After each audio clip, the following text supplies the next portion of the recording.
Your room is probably a little messy right now, and you've got at least one goal you've been starting tomorrow for about 3 months. Don't worry, this isn't an attack, it's an explanation. Your brain has an entire system designed to make you feel like you're growing while you don't move an inch. And it's good, like disturbingly good. Here are the 10 tricks it runs on you. You're going to recognize at least 7, and one of them is going to sting.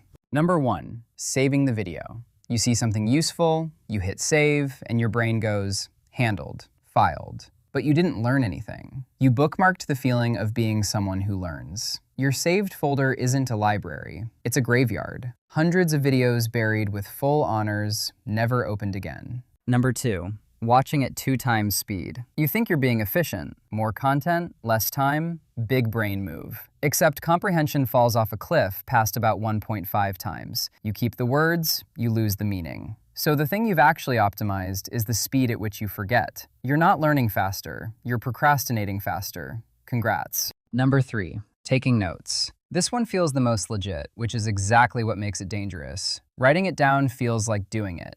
It isn't. Notes are a tool, not a trophy. If your handwriting is gorgeous and your behavior is identical, you didn't study. You did calligraphy. There's a whole shelf of color-coded notebooks out there owned by people whose lives never changed at all. Number 4, buying the book. The second you buy it, you get a hit of, I'm working on myself. Sorted. But the book isn't the transformation. The book is the receipt. And it gets worse. There's a thing called effort justification, where the more you pay for something, the more your brain assumes it's worth. So you buy the $40 book, your brain quietly files it as basically read, and it goes to die on the shelf next to the other 12. Number 5, building the perfect routine. The color-coded calendar. The Notion dashboard. The morning routine with 19 steps and 3 kinds of water. Here's what nobody wants to hear. You don't need a better routine.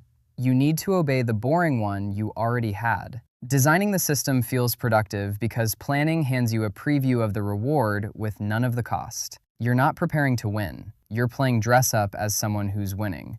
The next one is where it stops being cute and gets a little personal. Because the first 5 you could blame on bad habits. This one your brain does on purpose. Number 6, telling everyone your goals. This is backed by real research, and it's kind of savage. A psychologist named Gollwitzer found that when you announce a goal tied to your identity, I'm going to be a writer, I'm getting in shape, and people acknowledge it, your brain logs it as partially done. The recognition is the reward. You wanted to feel like that person, and being seen as them hands you the feeling for free. So the drive to actually do the work quietly drains out. It only happens to people who genuinely care. The more the goal matters to you, the more telling people can kill it. You didn't share your goal, you spent it.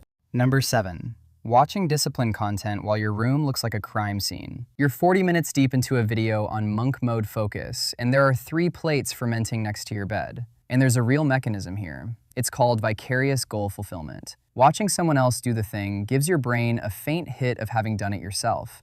That's why the productivity guru's video feels good. You're borrowing his discipline. The problem is it doesn't transfer. He gets the body, you get the dopamine. The tutorials are on the floor, man.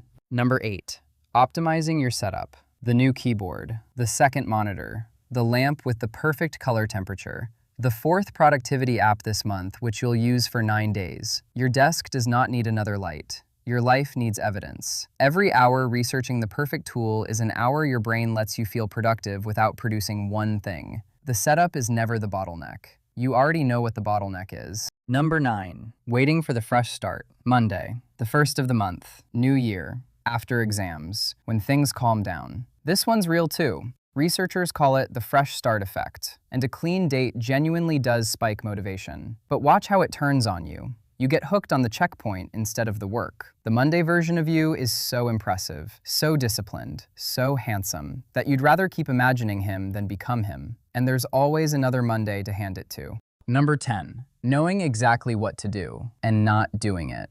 This is the final boss. And notice there's no clever mechanism here, no study, no trick to explain away. That's the whole point. You already know. You've known for months. The information was never the thing standing in your way. Every other item on this list, the saving, the notes, the setup, they're all elaborate ways of avoiding this one simple, brutal fact. There's a gap between knowing and doing, and you have been living in it, decorating it, calling it research, treating the gap like a waiting room when there was never anyone coming to call your name. That's not a knowledge problem. No video fixes that, including this one. But there's a question hiding under all 10 of these that nobody likes to ask. Why does your brain bother faking it at all? Why not just do nothing, guilt-free? Because the fake progress isn't protecting your time. It's protecting something you care about way more, your potential. Think about it. As long as you're still preparing, still researching, still about to start, you get to believe you'd be great if you actually tried. The book you didn't read might have changed your life. The goal you didn't chase, you totally could have hit. Potential feels infinite right up until you test it. And the moment you actually try, really try, full effort, no excuses, you risk finding out you're not as exceptional as you needed to believe. That maybe you gave it everything and landed at average. Psychologists have a name for this: self-handicapping. You quietly sabotage yourself so that if you fail, you can blame the effort, not the ability.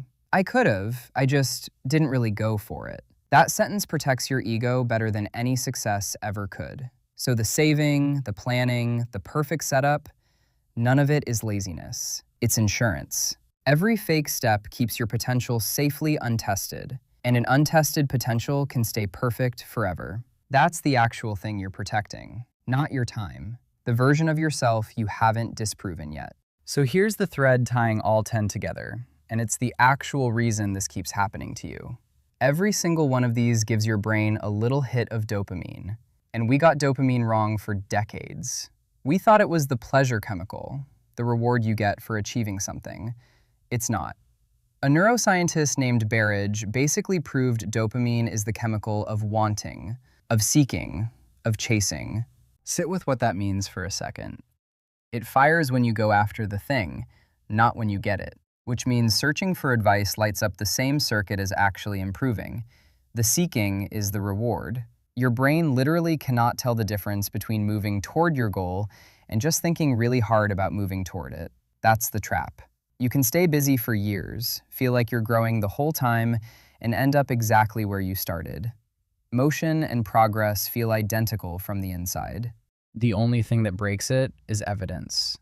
Not a plan, not a note, not a saved video. One finished thing. One workout actually done. One page actually written. One thing you can point at that proves the seeking turned into doing. Your brain can fake every feeling on this list. The one thing it can't fake is proof.